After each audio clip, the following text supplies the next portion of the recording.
Hello and welcome. This is your weekly show, The Entrepreneur, and I am your host, Mohamed Bibaji, here on ARTV. Today we are the GCCI Trade Fair Complex, the Bruce B. Ground, to cover the trade fairs that the entrepreneurs from all over the countries have converged here to make this a success program. And here today we'll be talking to different entrepreneurs from startup businesses to existing businesses, and we will be looking into their sustainability plans and then how they look, their growth models, and then their profitability as well as these challenges that they face in the pursuit of their business goals. So thank you and welcome, madam. What is your name? What can you tell us about you and then your business? Assalamu alaikum. My name is Ndege. I'm an entrepreneur. I normally base on showing this abaya. This is handmade. I made it myself, and I normally show this type of outfits for kids. I will normally show this ourselves. This baby dress is part of our creation, and this one too. This is part of our creation too. And these designs we made them ourselves. Okay, so these are amazing designs that we have Thank you. here, and I think this is impressive. So, Thank looking you. at this is some of the things that young people are doing, and then like yourselves here. But what can you tell us about the basically? I think let's start with the challenges. What is the biggest challenge that you have till date?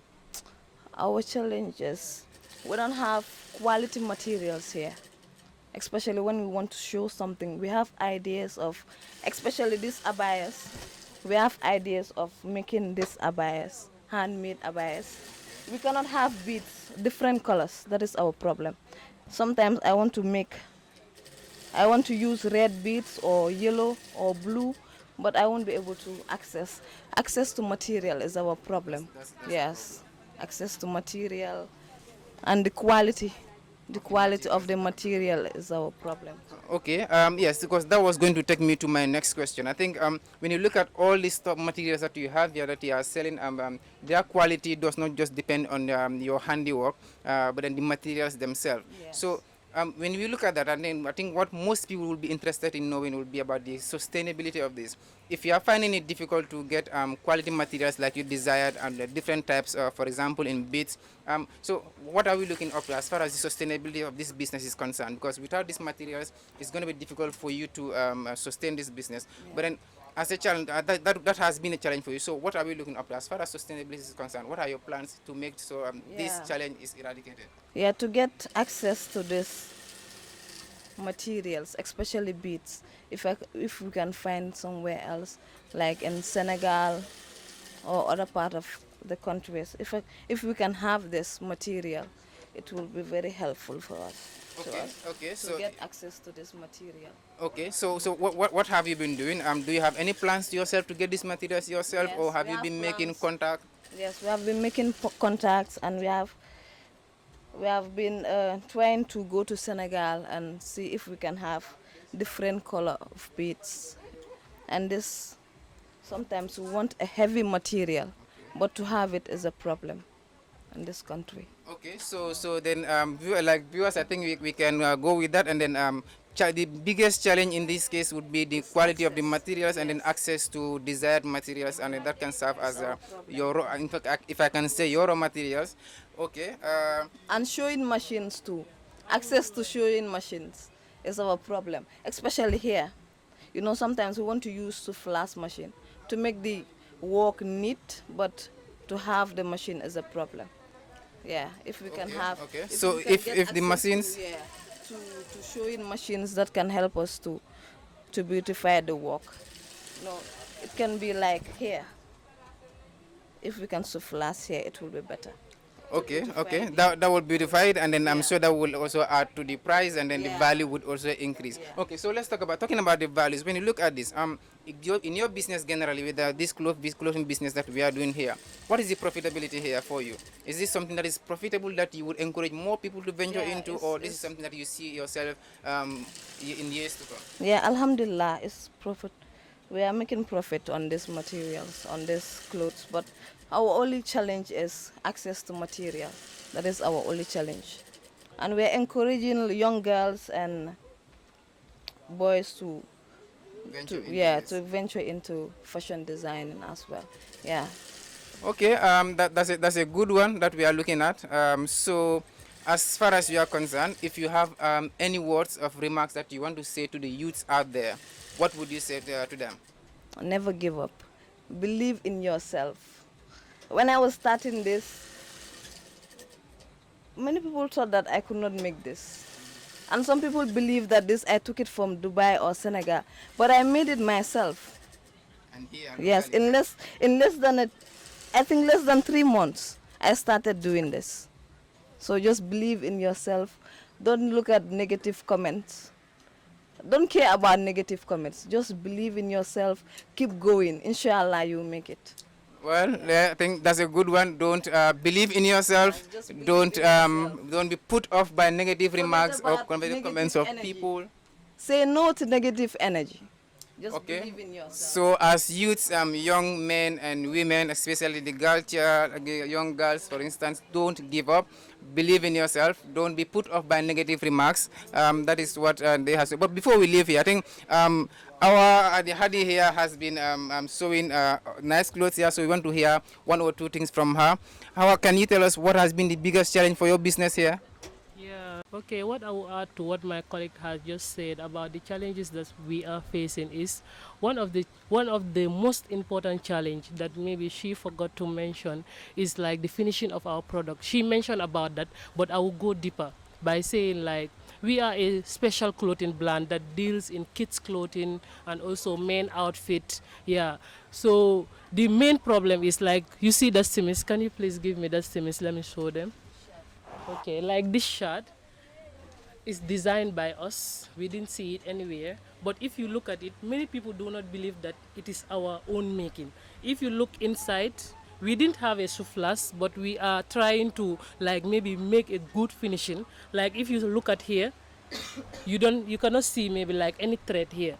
It's just like the ones they are selling in the fashion shop. You see these fashion shops in the Gambia, they should try and maybe like encourage Gambians, like youths like us that are trying. We have completed our university degree, but to have a job is very difficult. So we started our own business. We have started it less than 2 years, but Alhamdulillah that we are seeing like we are having good feedbacks from the products that we are producing. So like fashion shop, we contacted few of those who are involved in fashion designing, like maybe like other fashion shops outside. Yeah, they usually say they maybe like outsource these products that they are selling. Why not we Gambians maybe like help each other, patronize each other? It will be good for us all because like importing, if they stop the importation of these semis, it will be an advantage for us in the to all Gambians. And also this baby clothing, I can say as at now in the Gambia, we are the only maybe clothing brand that is producing this type of clothing. If you see this clothing, you would think that it is a ready-made.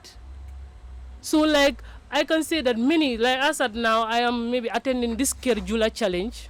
If I am successful to be part of the winners who will win 150,000, it will be an advantage for me and maybe many other people that will be part of those who will win. I can use it to develop my business, like the target that I have like in the next 5 years, because I started this business doing this baby clothing, then maybe like their mother started asking, don't you sell maybe like outfit for me? Then I started that. But this is the main reason that influenced me to start this business. So looking at this baby dress, like what I can add to that is like what our objective is like in the next 5 years. We want to be one of the leading supplier of baby clothing in the Gambia. So like this Serekunda market, Costa Road market, Banjul market, they should try and maybe like help us to maybe take our products, try to sell it. I then started by saying the name of my business is Rauda's Clothing, and we also have Molen Ventures. We are into partnership. Yeah, so like to contact us, you can contact 310-4397, 310-4397 or 280-4397, and also 377-0478. Yeah. Okay, thank you. And welcome to Aja's Modesty, and I am here with the founder. Aja, what can you tell us about your business? Hi, I am Aja and I own Aja's Modesty. So we sell modest outfits, modest abayas, modest African wears, veils, anything that has to do with hijabis and dressing modestly, we sell. Okay, that is modesty, and so that is a business that most people are into nowadays. So, can we start with the challenges? What are some of the challenges that you are facing at Ajas Modesty here? I think some of the challenges is having the right fabrics for our designs because sometimes our suppliers are limited and that is kind of like a challenge that we face. And number two is just the business environment in general in the Gambia is also a challenge that we face because sometimes products are too expensive and when you have to sew them into finished outfits and sell them, the end consumers will end up saying maybe it's expensive, according to their purchasing power. But alhamdulillah, we are trying our best. Okay, one question that has been always a fascinating one for me is the just challenging competition that you're going to face from the other spheres of life. When you look at fashion designs, for instance, people are into different businesses, and then this is strictly on modesty. So, how are you facing that challenge from other businesses that are other products of clothing designs? How are those things challenging to your business? I think that is what makes us unique because everybody else is doing the other Something kind of different, fashion. sure. Yeah, so our own is strictly modest fashion. So what we do is we focus on hijabis because we found out that they have a problem when it comes to getting the designs they want. Everybody wants to look beautiful and flawless, but when it comes to hijabis and dressing modestly, it's a challenge to them sometimes. So we are here to solve that problem for them. Well, so I think that uniqueness is what makes that is your value proposition, and then that's an advantage for your business, as opposed to being a weakness for your business. Okay, so when we look at this business, and I think one of the most important things for a business in today's world is on growth and sustainability, and the fact that you're having is challenges in having the desired materials. So, going into the future, how are you trying to solve that as a business? Yeah, we're trying to solve that by creating partnership with other fabric suppliers. So making sure that we have that rapport with them. So whenever we need fabrics, we're able to get them. Sometimes there are fabrics that are even out of stock, but we're able to get them because we have that kind of partnership with them. That whenever we need in bulk, we're able to get from them. Okay, in partnership for a better business, and then okay, so coming here to the trade fairs center here at Bruceby, I've seen you sharing stalls with other people. How has that been? Is this a cost decision that you've taken, or is something that you come as a partners to come together and then share stalls, or what has been the motive behind that? So there's a Turkish corporation in the Gambia, the TICA. They're the one who they were supporting young people to have stalls here in at the trade fair. Sorry, so we were part of the lucky ones to be here. So because they had too many applicants, they had to join us in a store. Okay. But it has been great because business comes with partnerships. And all right, business comes with partnership as we take it to. So where can we find you? Anyone, let's say there are viewers listening and watching them, where can they find you from here? Aside this is stall number 152, but outside of here, where can we find you, and what are some of the numbers that we can get to you? So as of now, we're still a small business and we are online. So you can contact us on 3514534 and also follow us on TikTok and Instagram on modest_Aja. All right, and that is the Aja's Modesty for you here, and then in partnership here with AJ Organics Production. I hope that is best for you in the business, and then looking forward to a sustainable business for you. Thank you. Hello viewers, join us as we continue on our business trip to talk to entrepreneurs here at the GCCI Trade Fair Center. Today here I am with a gentleman that I know to be very active in youth activities, and today can you tell us who are you, and then what kind of business do you do here today? Assalamu alaikum. My name is Mr. Lamin Esongo, an entrepreneur, the AMB Waste Management Project Assistant of Mbolo Association. We have a stall here for our students because we are having a women development skill center in our school. So that project is Fundema project as we call it. So when the women development students are doing their practicals, the things that they make, we see to it that it could be reasonable to have them as a business so that money can be used to be plowed back into their school activities, because sometimes they do have scholarship, but others come there without scholarship. So these are some of the things that we do to generate the fund to put in whatsoever we need to put in their education. All right, that's a good thing. I think that is like youth serving youths, and then youth taking the initiatives, to grow themselves and then do business. Okay, but coming to the trade fair center here specifically, what are some of these items that are portrayed here, and then how do you arrive at them here? How do you make them? What are some of the challenges that you are facing towards their sales here? Starting from the first question, like some of the things that we brought to the trade fair here are jams, because we have catering, cookery and catering students in our school. So their teacher or their facilitator do train them on how to make these jams. Jams that can last for 3 years if you don't open the cover or you don't store it at a place that it's supposed not to be. So when they make those jams, at the end of the day, we sell them at school. But when we hear about the trade fair, we come with some of those jams to sell them here so that the people can know what we are doing, because individual action matters. The little things we are doing out there can push the wall. Apart from jam, you have beautiful tie and dye and batik works, because we also have an arts and craft class that also do that. We have our reusable diapers. As you know, anything that has to do with the climate, I'm a frontliner. So we know that whenever you go to this dump site, the illegal dump sites, or wheresoever you find yourself, most of the things that you find there is diapers, parts, and all those stuff. So we come up with reusable diapers that you can use for maybe 2 or 3 kids if you know how to preserve it. We also come with reusable pampers. So we come with materials that are climate friendly, the fire brigades and the compost manure, and things that, like I said, are climate friendly. Okay, those are interesting things. And then you saying that I can see some sustainability measures that are already taking place to recycle these packages that you have so that they can be reused in the system. Okay, so how do you balance between sustainability, recycling items here, and then the profitability? These are things that you do, at least to grow as a business. You need to make certain element of a profit in order to sustain your business. How is the profitability of your business here? The profitability of my business is at the max, because it is something that that it's a new invention. The only thing we do is we work on our products. Everybody is today here. We are using the camera. It's somebody's product, but it is making our business to go. And what we are coming up with in the Gambia here is like the first model of its kind. We always innovate, and we like that creative mind. We invent. The creative mindset is there. So whenever we come with our products, when we come for this trade fair, people see what we have. Before next trade fair, we try to adjust it. So always what we do is we adjust to adapt to the atmosphere. So we look at the needs of the people, and that is what we always intervene in. That's why our products are always unique. Okay, that's the interesting. Like that is value proposition. Whenever you want to make good business look good, it has to come to the environment and the consumers at large.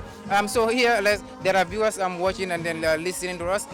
Where can they find us? Like, where can they find Fandema? Where can they find the products of Fandema here? Fandema is very popular in the Gambia, but we have Mbolo Association. Mbolo Association is a charitable organization, or some people call it an NGO in the Gambia here. So Fandema Women Development is one of Mbolo's projects. The main entity is called Mbolo Association. But Fandema is a project of Mbolo Association. So Fandema Women Development is the only skill center in the Gambia that enroll women, female students, and give them a life chance to compete in a skill that that is male dominated. Because when you come to solar installation in the Gambia or electrical work, it's male dominated. But when you come to Fandema, this is where you have the giants like Fatnja, you have Janke and the likes. The biggest solar installation in the Gambia is at MRC. Our girls did it. You go to Tujeram Market, Kartong, Ice Plan and all that, it's our girls that do it. So it's completely free. All you need to do is to be between the age of 18 and 35 to be enrolled. The only thing you need to buy for yourself is your uniform. So these are some of the business that we do. As they are learning in their class, they also produce. So the things that they produce is the same things that are coming back to their education. Because it's not every student that will come to the school and have a scholarship. But still, without scholarship, we still move on with them. So that is where we always put our sustainability measures. Like anything that we are doing, even if it is a practical in the class, we make sure it goes according to standard, so that it can fit in the market. Okay, that is an interesting one. So looking at the businesses here, and then how you and your students are engaging in developing these businesses. One of the things that I would like to say, okay, like even though there should be contact numbers that people can always get, that they can get to you. So you mind sharing any of your contacts that people can? We have our Facebook page, that is Mbolo. We have our official Facebook page. One thing about me is I'm not very good with figures. Okay. Especially Gambian number is 7 digits. Okay. Apart from my number, I don't know whether I come another number. But we have our Facebook page, we have our emails and all that, so I can share them as soon as you are here. But my own number I can give that is 380-8580. Apart from that, I don't claim any number from my office. Well, you get that from the man, so anytime any of you that wants any of the products of Mbolo Association or Fandema as a project here, you would always have to access them, and then click on their Facebook pages, on their social media platforms to reach out to them. Till we come your way, thank you. Thank you so much. Thank you, Mr. Welcome, and as we go on, I'm talking to entrepreneurs here at the GCCI Trade Fair Center. Here with me, it's a madam that is so smart and business oriented, and I would like her to tell us who she is and what she does here. Okay. Hi, my name is Amina A, Soap and Candles, as you can see. I started my business a year ago in the Gambia, which I make soaps and candles, and I use raw products from Gambia within my products as well. So it can range from different products, for example, like shampoos, candles, natural deodorants, beard oil for men, etc. So it's a wide range of stuff for everyone in the family. Okay, that's an interesting business, and then especially for the fact that they are locally produced here, and then this is your handiwork. Yeah. So my interest is, what was your motivation to starting this business here in the Gambia? My motivation was my parents, because my parents left the Gambia like way back in the 40s. So I was born in the UK. So my dream was to actually come back home one day and start my own business. During that time, I came to Gambia on holiday quite a few times to see what I could do here. So I saw that we invested a lot in land and property. So we have a few farms, and we actually grow quite a lot of crops and also vegetables and fruits, etc. So I wanted a way where I can incorporate what we grew in Gambia into my products as well. You see, so that was my motivation. I would say my mum and dad that made me come back home. Well, that's a good one. I'm sure each and every Gambian will be proud to have you here amongst our midst. And as Amina A, that is the name of your business, right? Okay, so whatever business, with all the positives, there must have been this must have been a challenge. I'm starting this here, especially when it comes to the sales. What are some of the challenges that you are facing? The challenges I faced was, for example, every country is kind of big. Like Gambia is a small country, but the challenge I faced was getting contact and networking with people. So what I decided to do is like start a WhatsApp group of people who did like the business that I do and do like these kind of fairs and festivals and stuff. We all got together and networked that way. And for example, if there's a trade fair, if there's a mini fair somewhere, we all got together and everyone participated. So in the beginning it was hard to get that started, but going forward now, it's getting much easier. Yeah. Okay, that's an interesting one. Okay, so to end with, what would you tell the youths and the women out there, especially those outside of the Gambia and even those in the Gambia here, about businesses like this? As I said to a lot of people, I've had a lot of people like come to my store, not this trade fair, but my previous ones. If you want to come to Gambia or if you want to come to Africa to start your business, do your research. Because as you know, for example, in Gambia, we're very seasonal. And what might not work, for example, in the rainy season might work in the dry season, and it's, vice versa. So do your research, connect with a lot of people, and it's not easy, but it's very doable, and it's the best thing that you'll do. Well, it's not easy, but it's very doable. And so where can we find Amina's A? I'm based in Fajara. My shop should be opening in about a month's time. And all the trade fairs that are up and down the country, I'm actually in them. And also I'm in different shops within the Gambia and also in the airport as well. So you'll see my soaps quite a few places. Well, thank you. So we're looking forward to having your shop, and I'm sure the viewers would love to come to your shop by January, I take it. That's right. Sure, by January. Until we come your way again, thank you. This is the entrepreneurship program on Artv. Thank you. Yes, welcome and thank you for joining us. After having myself under the makeup artist here, I am done to conduct my interview with her here. This is MJ's hairdressing. What can you tell us about you? Can you introduce yourself and tell us about yourself? All right, thank you very much. I am Ms. Maria Majalo, the proprietress of MJ Hairdressing Express Beauty Salon. Yeah. All right, thank you. Here at MJ's Hairdressing Skills Center, what do we do here? Yeah, here we're at the trade fair. We're here to do networking and to advertise our businesses and to look for more customers. We train young people hairdressing and cosmetology, and we are located at Busumbala, opposite Black and White. But we're at the trade fair, as we all know, trade fair is one of the important too many businesses together, and we have fashion here, we have agriculture, restaurants, and the like. So I am here showcasing my talent to show the Gambian people what I do, because I train young people, hairdressing and hospitality, and I also do catering, and decoration, and which we have 2 stores here. This is the hairdressing salon that we set up a small salon for people to know what we do.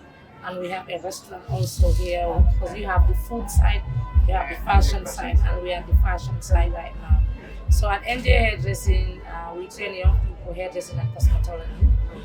The course duration is 1 year, 9 months intensive training, 2 months attachment, that's working experience, and 1 month for the final exams. Okay, that's an interesting one. Having different spheres of lives, and then especially dealing with young people. What has been the biggest challenge till date for MJ Hairdressing? Yeah, the challenges are, it's not easy to bring the young people together and to give them skills, because they are from different background, different culture. But we try our best to bring them together. Sometimes we train male and they are always discouraged by the society. But I always tell them that, if you love what you're doing, nobody should discourage you of doing it. Like the time I was working in for the hairdressing, people were saying that hairdressing is for dropouts. And now we all see, I have a graduate from a university and doing hairdressing, and I have somebody that have completed his doing political science at the university. And she's a hairdresser now, she's running her own hairdressing salon since 15 years. So it is not easy, and some also have challenges to come to the school because of their family situation. Some are married, it's difficult for their husbands to allow them to come to school. We face those kind of challenges. But also we're trying our best to sensitize them, to tell them the importance of hairdressing. Some also are discouraged by the society.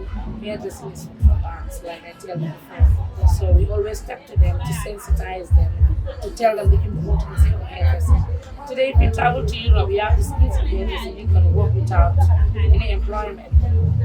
It's self-employed. Anywhere you go in this world, you can able to work with a professional hairdresser.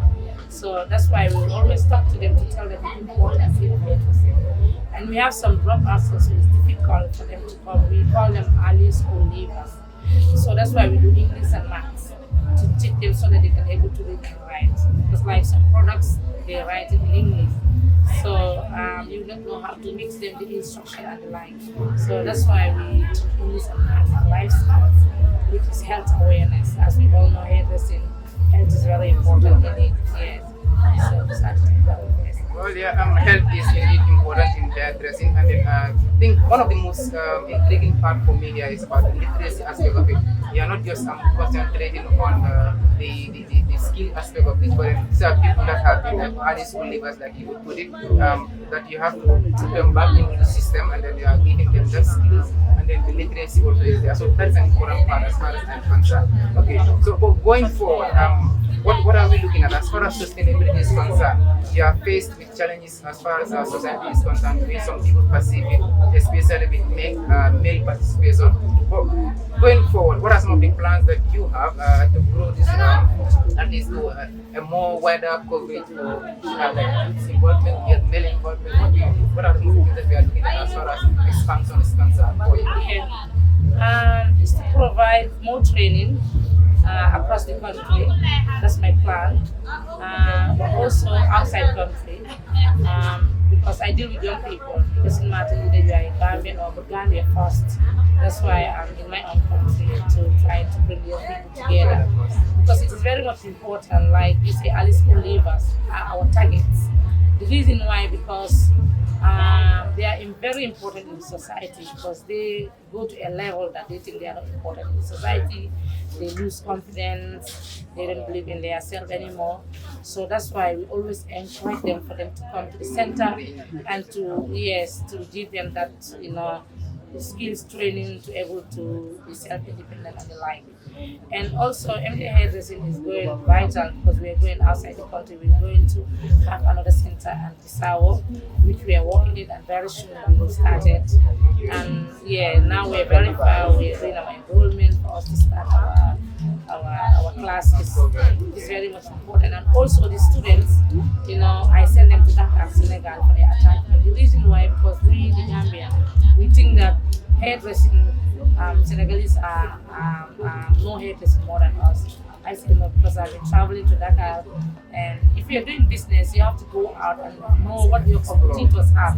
So I always travel to Dakar to see what they do. They are hairdressing. I visit many hairdressing school and salon, and I know what they can do, and I know what we can do. So that's why I have this confidence to send the students to Dakar to have their 2 months attachment, to have their working experience, and that's the way they normally have some confidence, more confidence in themselves. That, exactly. So because Senegal have their own style of hairstyle that they do, and which we cannot do, and we have our own hairstyle that we can do that they cannot do. So we even normally do school exchange. We go there for excursion for the students and their students to do school exchange. So what they can do, and exactly. That is interesting. Business generally does not know boundaries. Business we can always interchange and then cross borders, learn more and then expose more. But okay, so to bring this to an end, what makes MJ hairdressing stands out in this country? What is that thing that makes them different from every other hairdressing in this country? We work hard. If you're doing business, don't say that this is my business. You have to sleep at anytime you want, and also you sleep as much as you can without wake up very early and go to your work. I wake up very early every day, 6 o'clock. Sometimes I wake up at 5:30, and after my prayers, I just wear my suit, take my belongings to go to my work. Always love what you're doing. If you love what you're doing, you'll be there and be focused. Don't be distracted of anybody, or just be at the positive side. And you have to be with yourself and work hard. That's what I do. I work 24/7.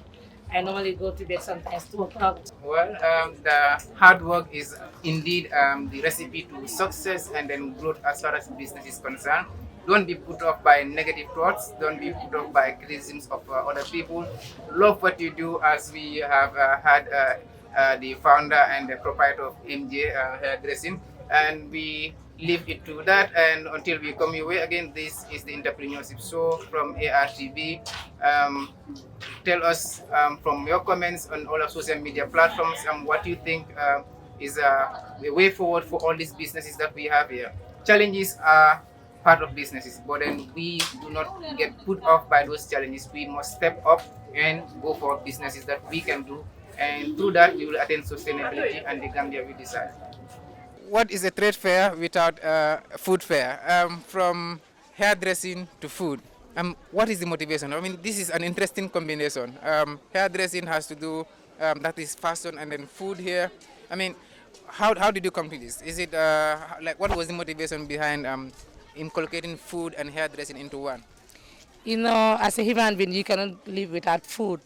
And food is very important, and which I see now, we change our diet a lot, and that's why we have a lot of problems. So I think about this, and I do a lot of sports, and you have to change your diet. So I'm trying to encourage the Gambians to eat good food, and we have to eat our own products.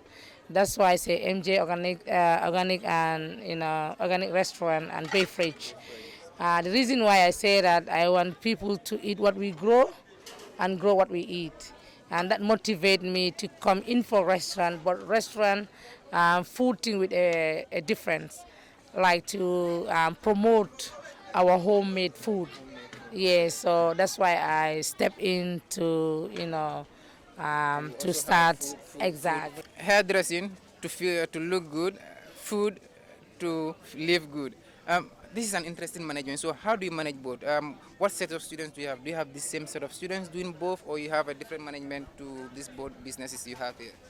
I have a different management because I cannot use hairdressing students to do food. And these are the people that are concentrating at the food side. And the reason why I come into food, because I want us to live in a healthy life. Always we eat food that this processed food, which are not good for our body. So I know that it is very much important for us to start changing our diet, to eat what we grow and grow what we eat. And that's the reason why I step in to give that kind of quality to the people so that we can change our diet. And the juice that we drink, I want us to stop drinking canned drink, canned juice and these bottled drinks. And I want to encourage our own homemade. Local made products. Exactly, which is very much important. So that's why we're here to make organic foods to our customers and to encourage them to drink our natural juices like what you see here. So that is interesting, organic foods. So can you take us through the foods, the types that we have here, and then their possible prices? Yeah, and right now we have, this is ditach we call it, and which is very much important. We do drink these things the time we were very young, and now we get old, we stop using it. And which is very important that we have to start using these ones instead of canned drink. And we have wonjo, this is wonjo juice. Wonjo also is very much important, and taking wonjo is nice and it's good for our body, you understand? And we have vegetables. You meet some of our foods are finished because we make vegetables. This is a chicken, but it's a homemade chicken. We want us to stop eating the imported one. This one is a homemade chicken. We make it with rice, and this rice also is a fried rice, And also our foods are finished. We would have show you more. Right now we are making fish, and which I want to encourage many people to start using fish.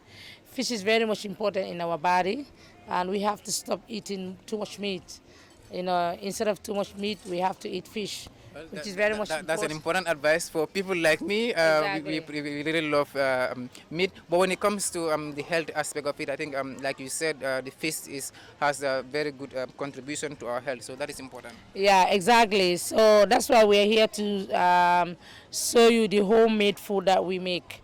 So we make more of Gambian made food. Even we're using the egg.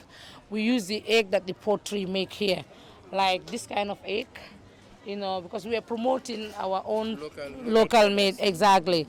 And these are our poultry here, not from outside. In fact, we bought it at the trade fair here to support each other. Some people are selling eggs, some are selling chicken, some are selling fish, So, and it's the raw one, so we buy it from them and we cook it also. Okay, that is important. Yeah. So to bring this to an end, what will be your final remarks for this about the trade fair in general? To the trade fair, my final advice remarks is trade fair is very much important, and I'm advising all the business to join trade fair wherever the trade fair is taking place. Trade fair brings businesses together, networking. It's not only to come and make money, because what you can make at your business center, you can make it at the trade fair through networking. You can meet somebody that can take your contact, need order, and you make business out of that. Yeah. So not that if you come you have to make money at the same spot. I don't have that mentality about trade fair. If you understand what is trade fair, it is to bring different businesses together, and the networking for the to know each other, and people come in, can see what you have and can know your locations, can have your contact, and that's the way you can make customers. You can have customers. So that's the importance of the trade fair. And also GYCC are doing a lot. Yes, because they are bringing the young people together to promote their businesses and to, show what they can do, and which is really, important in our country is to support the young people and to encourage them to come in for a business. Because today, if a young people walk into this trade fair, will be admire of many businesses coming together, and that can encourage them to, come and attend the next year with their businesses to attend the next trade fair. So I'm advising all the business people that are in this trade fair to keep it up. It's very much important. It is about networking, not about to make the money at the same spot. Well, okay, so what type of fish is this? This is red snapper. So this is the fish that we are going to cook today for our fried fish. We're going to cook fish with vegetables, because we promote vegetables. It is very much important in our body, and potato salad. We love to eat fish and chips. This time we are not going to cook chips. We are going to cook this with potato salad and some vegetables. Yeah, because we need to eat fish. Fish is very good in our body. We have to reduce eating meat. Once in a month, you can eat meat.